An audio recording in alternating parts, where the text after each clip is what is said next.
This is Pet Life Radio. Let's talk pets.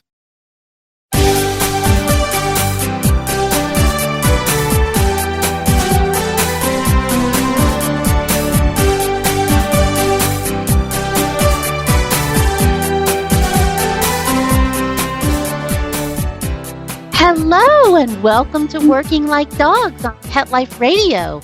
Thank you for joining us and for following Working Like Dogs on Instagram and Facebook. We're your hosts. My name is Marcie Davis, and my co-host is my amazing service dog, Lovey. And we're excited to be with you today to talk about our favorite subject, working dogs and working animals. And today we're going to be talking with Will Chesney. And Will served in the United States Naval Special Warfare Development Group as an operator and as a dog handler. And he and his incredible canine partner, Cairo, actually participated in Operation Neptune Spear, which resulted in the death of Osama bin Laden. And today, Will is joining us to talk about his experiences working beside Cairo and his new book called No Ordinary Dog, which is his new memoir of his life and his military service. And it's also co-authored by Joe Layton. So we're so excited that Will can be with us today. So come right back after these quick messages as we welcome Will Chesney to the show. DINOVITE.com. When we put him on the Dynovite, he took right to it. All of these symptoms disappeared. Dynovite is nutrition. If you want the dog to be healthy, you got to feed it something healthy. Something that he actually likes to eat. You need to put him on Dynovite. Dynovite for life. If you love your dog, you don't just want him healthy, you want him to be happy. You won't believe how happy your dog will be. DINOVITE.com.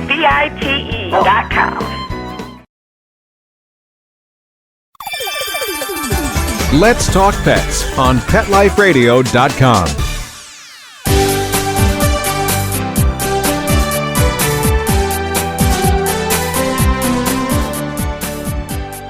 Welcome back to Working Like Dogs on Pet Life Radio. We're so excited to have Will Chesney with us today. Hello, Will, and welcome. Hello, good morning. Yeah, we're so excited. Boy, we have a lot to talk about. And first of all, we want to ask you, Will, tell us how you became a Navy SEAL dog handler. After high school, I joined the Navy. While I was in the Navy, I became a Navy SEAL, went through BUDS. While I was a SEAL, one of the tools that we used was the working dogs. And I just on one of the deployments, my first deployment at Development Group, I saw just how valuable the dogs were, how valuable the tool they were. I love dogs. I've grown up with dogs. So I figured if I could make myself an asset and handle one of these dogs and possibly save somebody's life, I love dogs. It just made sense to me. Yeah, I know it seems like a dream job to be a Navy SEAL and a dog handler as well.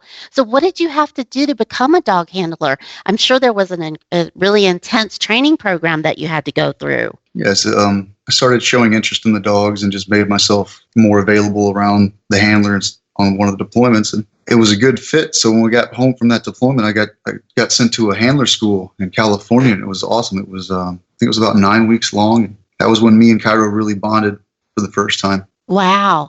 And I read where Cairo was actually not your first choice as your canine partner. Who did you want, Will, and why didn't you want Cairo at first? Tell us about that. It's not that I didn't want him. There was two dogs that I kind of had my eye on. One was named Bronco, and the other was Cairo. And it wasn't, I didn't have my heart set on either one. The only difference between the two was maybe Bronco was a little more playful, and Cairo seemed a little more all about business as soon as you brought him out of the trailer. But I was happy with either dog. It actually ended up the trainers at command they knew what they were doing because they paired me up with Cairo, and I said, okay, it was a very good fit. It was actually perfect. So they knew what they were doing. I know it's amazing how they do that. I know when I've been placed with my service dogs, I've kind of had a similar experience where it wasn't necessarily the dog that I thought was best for me, but it's amazing how people who really specialize in those placements, they know what they're looking for and they know what works and what doesn't. So that's so cool that you guys were placed together. Yeah, it really is. I didn't have any dog experience at the time. I was just a SEAL, so I didn't really know what I was talking about, actually. So it was very valuable to have those trainers there to make the right decisions. Yeah, that was me too. Yeah. Yeah, because it is a big decision about that relationship and your strengths and the dog's strengths and your weaknesses and how you each can make up for each other, which is so cool of that relationship. Yeah. Yeah. Well, tell us, what kind of dog was Cairo so we can get an image of Cairo. Cairo was a Belgian Malinois. Wow. Those are intense dogs. They are. I guess one of my messages to people is before you go out and purchase one of these dogs, I would do your research. Definitely. They are very high energy, very high drive. They're working dogs, you know? Yeah. As a child, we owned a husky, and I remember that husky was just one of those high energy working dogs. We had him in the backyard. He had so much energy and didn't get run. One day I saw him pull a tree out of the ground. You know, not like it was a tree he was able to grab on. It's like, that was my first time seeing, like, that's how much energy these dogs have. So you have to really work them. And yeah, you got your hands full. Yeah, it's powerful. Yeah. Well, tell us, what were some of the things that Cairo was trained to do that you guys did together? He was trained to sniff out explosive and man odor. Wow. And other things did he skydive? We would do, the dogs have to go through a pretty rigorous selection process.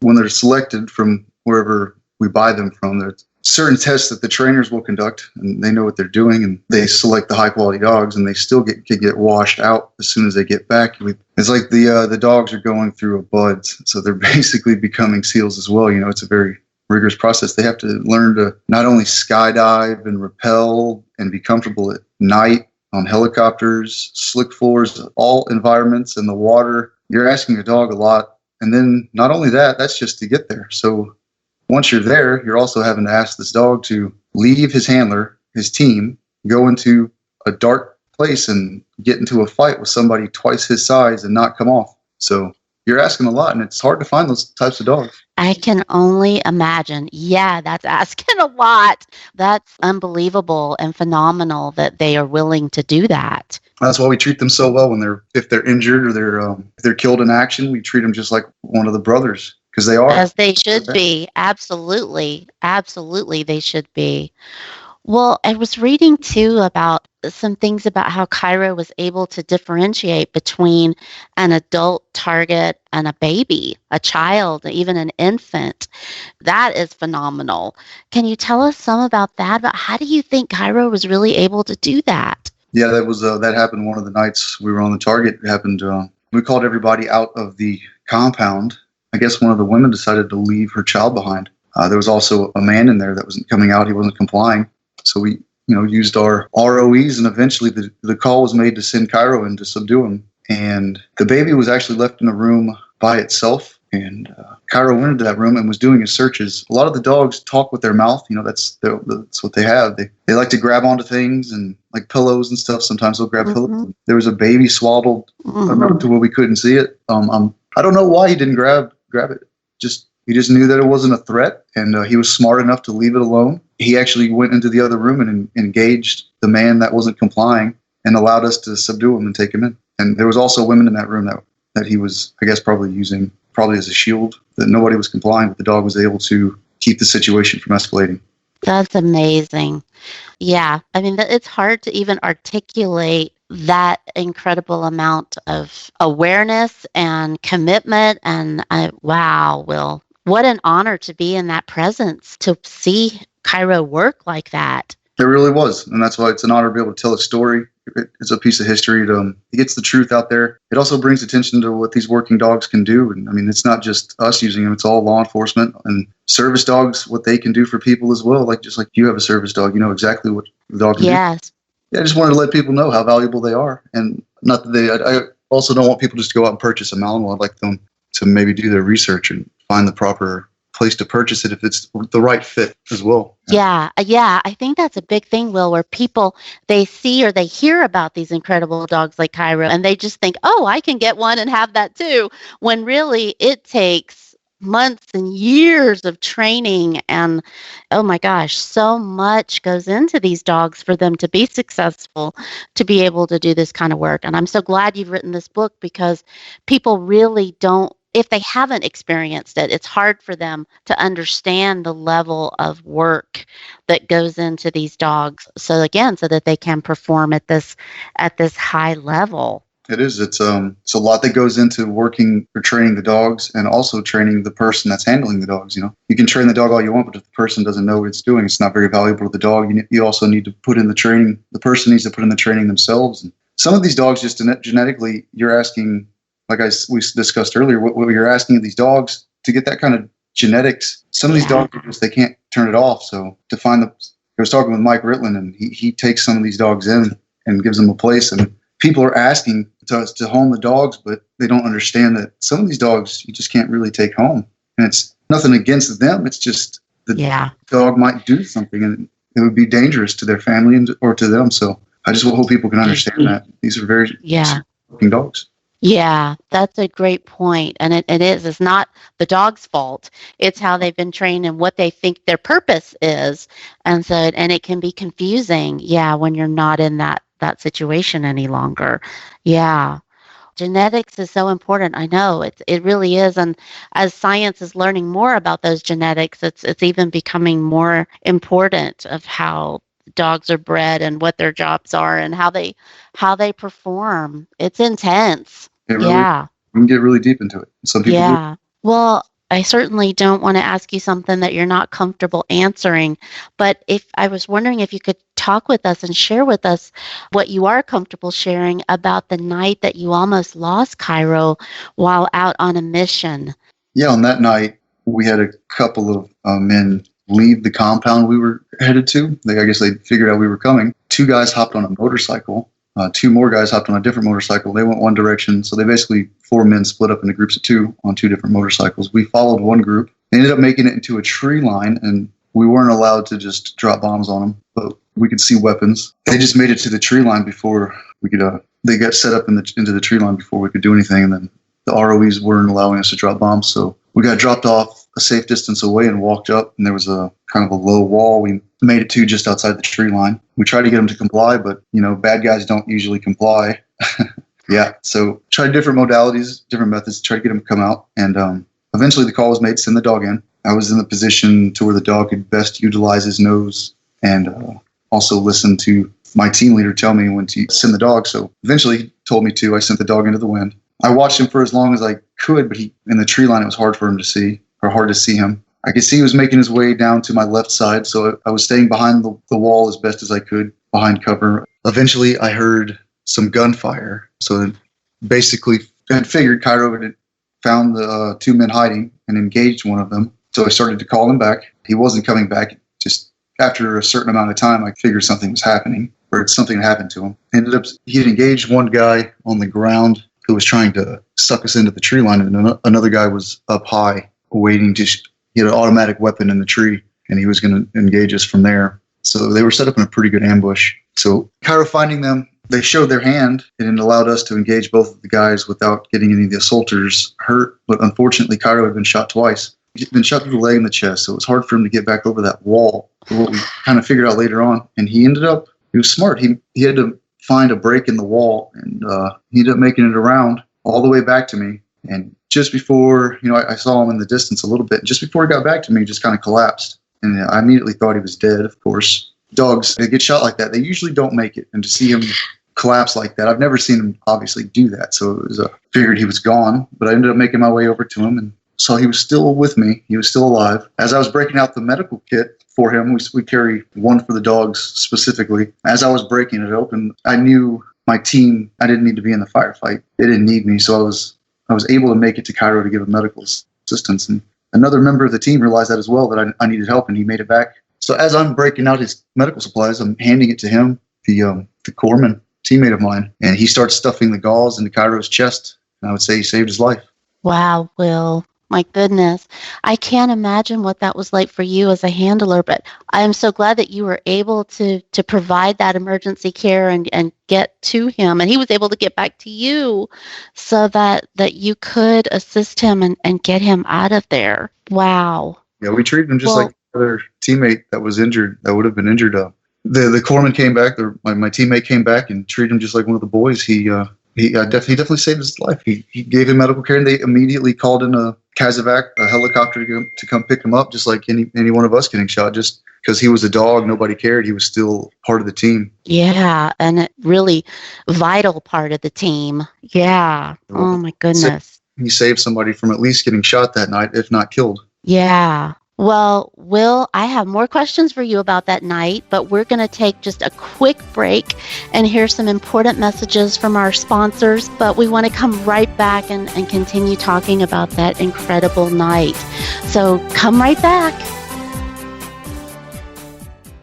Hey everyone, Michelle Fern here. I have the perfect gift for Mother's Day. You know, I can't visit my mother-in-law as much as I'd like to, and that's why I love the Skylight Frame. It's a touchscreen photo frame that you can email photos to, and they appear in seconds, so my mother-in-law can see the pictures right away. And I have a great savings for you. Just go to skylightframe.com/pet and you'll save $10. That's right, skylightframe.com/pet, P-E-T, and you'll save $10. And get ready to receive sheer happiness thank yous from your recipient, because they will love this.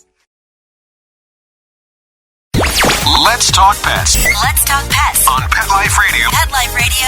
PetLifeRadio.com.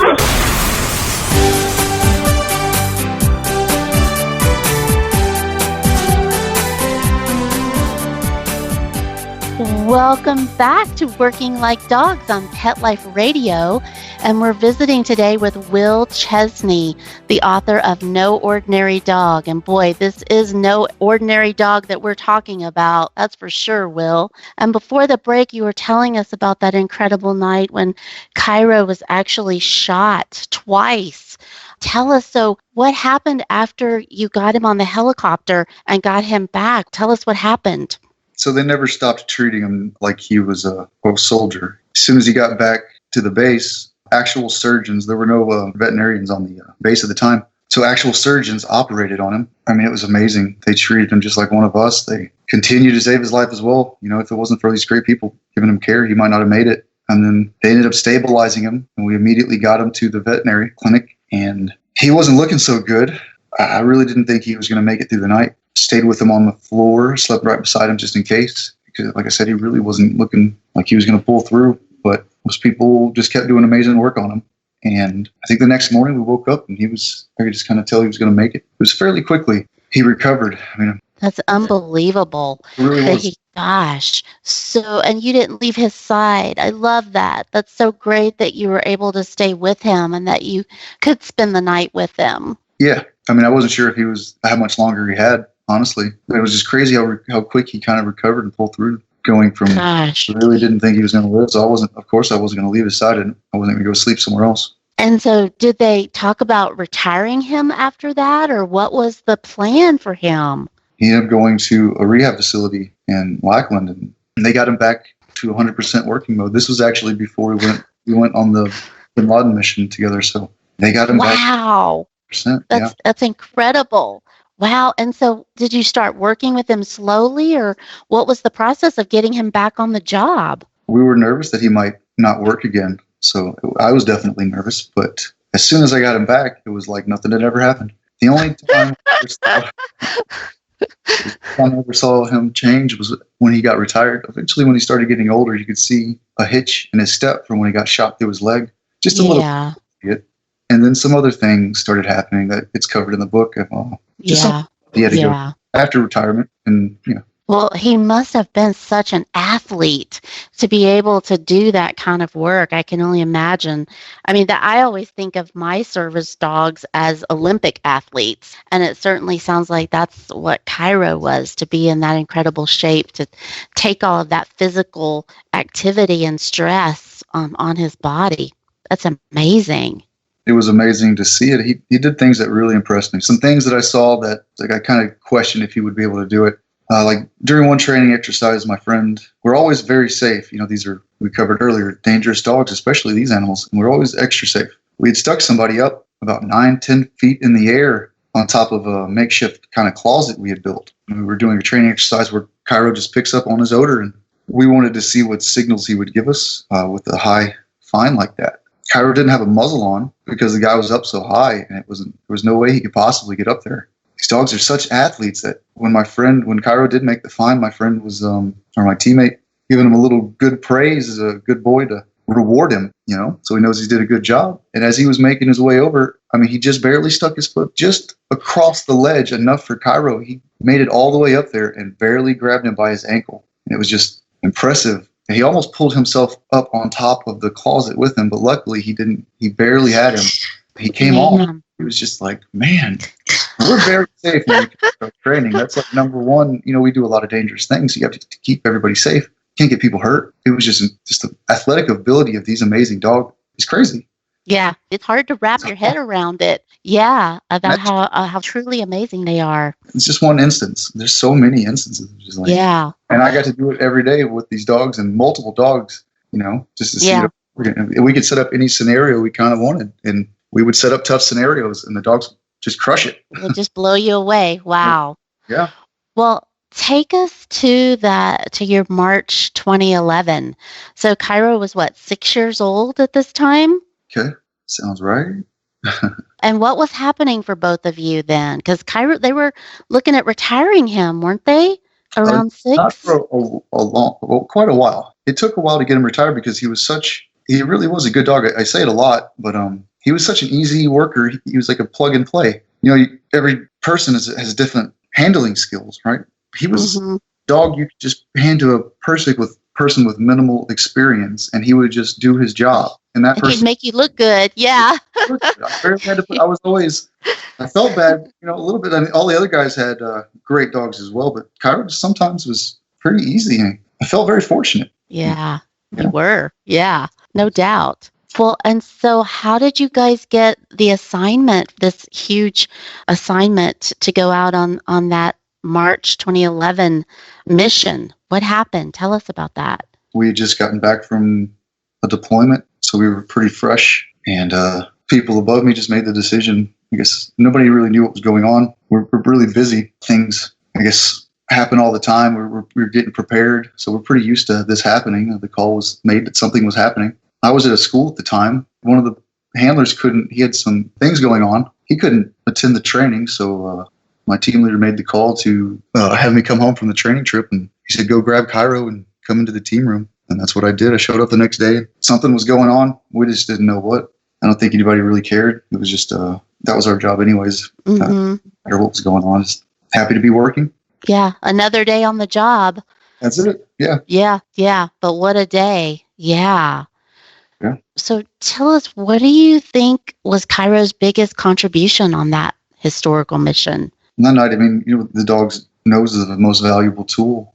Just having him out there in front trying to find, we figured the house would be rigged with explosives, or, there would be some escape tunnels, some hidden rooms, or anything. Mm-hmm. Using the dog's nose just gives the guys more confidence when moving through the house. And on that night, our job was to do some perimeter sweeps to check for explosives or any escape tunnels. And as we were doing that, we just made sure everything was kind of locked down and safe from the outside. And then we made our way in and did the same thing with explosives on the inside, and any kind of trying to find any sort of false walls, hidden rooms, or anything.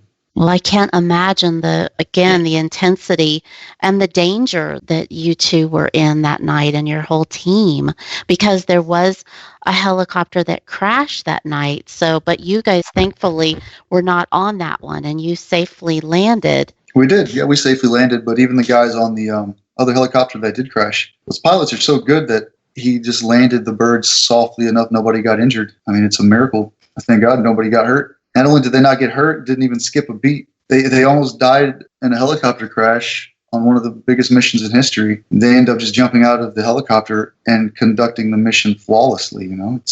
It's awesome. It was awesome to see that and be a part of it. That's amazing, Will. Yeah, nothing short. Yeah, miraculous.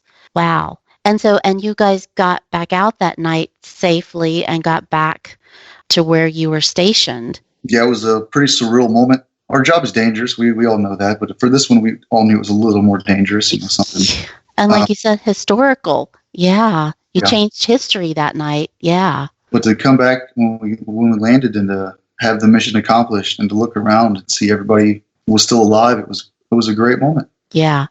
Yeah, that's one of those, that you don't quickly forget that. That's for sure. Wow. Yep. Well, how did your and Cairo's life change after that night? After about a week, everything went back to normal.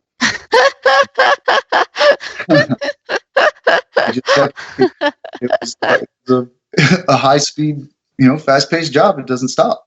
Yeah, that's your job. Yep, and you just do it superbly. Yep. That's what we wanted to be. But, worked so hard to get there. It was an honor to be able to do the job. Yeah. Yeah. Just went right back to work. Well, did Cairo because Cairo got recognized for that. What was that like? I mean, because I think Cairo, his life changed, right? In the awareness of people and the people he was interacting with. Yeah, the president said he wanted to meet him. It was an honor to be able to get to meet the president with him. I put a muzzle on him just in case, he would hate something bad to happen. I don't. Yep.